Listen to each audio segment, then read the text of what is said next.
Shalom, shalom. Start this lesson first and foremost. I want to give all praise, honor, and glory to Yahweh, Ba'ashem, Yahushai, Ba'ashem, Kakadash. Double honors to our apostles, great millstone, who rule well and push out 100% truth and truth, sincerity, and shalom to them for elect, scarecrows for winds, but one is edifying, you know. And these so-called UFOs, unidentified flying objects that you see in the sky, those are our vehicles of salvation, Those UFOs are going to save us from the destruction that's to come. Adon Ratazah, Lord, we're part of the elect. That's how this place going out. Thermonuclear fire, They're going to shoot this intercontinental ballistic missiles, otherwise known as ICBMs, over here. And they're going to blow this place to smithereens. This place is going to be on fire. And the only way to escape, the destruction is to go how? To go up, This is the book of Isaiah, chapter 26, verse 20. Come, my people, enter thou into thy chambers, and shut thy doors about thee. Hide thyself as it were for a little moment until the indignation be overpassed. Come, my people. That's speaking on the Israelites, starting off with the elect, and speaking on the elect primarily because only the elect is going to get saved from this place. The Lord has his remnant, his 144,000 that he has since the beginning, He has his elect, and, his elect members are the ones that's going to escape the destruction that's set to come for this place, But, just to solidify the point where it says, come my people, this is the book of Ecclesiasticus, chapter 17, verse 17. For in the division of nations of the whole earth, he set a ruler over every people, but Israel is the Lord's portion, And if you go to that word portion, it means a part or allotted or belonging to a person or group, But the point I wanted was belonging to a person, We're the Lord's treasure. We belong to Yahweh Hashem Yahushua. We're his people, I want to solidify that point. But let me go back to the book of Isaiah, Verse 21, it says, for behold, the Lord cometh out of his place to punish the inhabitants of the earth for their iniquity. So the Lord is coming to, to save. He's coming to save, and he's also coming to destroy, For the iniquity, the earth also shall disclose her blood, and shall no more cover her slain.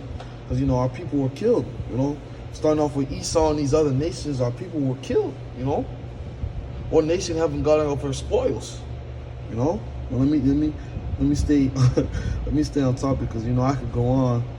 This is the book of Revelation, chapter 11, verse 12. And they heard a great voice from heaven saying unto them, come up hither. And they ascended up to heaven in a cloud, and their enemies beheld them. Yeah, man, our enemies are gonna come down on us with a great wrath, man. Hey, we need that divine intervention, man. We need saving, And Yahushua is gonna come with the angels, and he's gonna save us from this place, man. And just a quick precept to back myself up on that. Also, I didn't have it, but I'm gonna just bring it out for the edification's sake. It's the book of Matthew, chapter 24, verse 30. And then shall appear the sign of the Son of Man in heaven, and then shall all the tribes of the earth mourn, and they shall see the Son of Man coming in the clouds of heaven with power and great glory. And again, the clouds of heaven.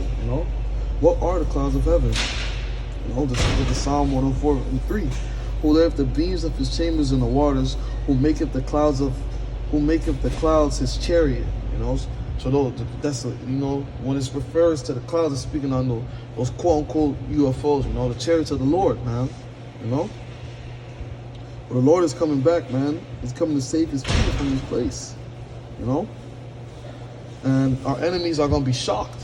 Because they didn't account for this, And I'm going to bring that out in the book of Wisdom of Solomon, chapter 5.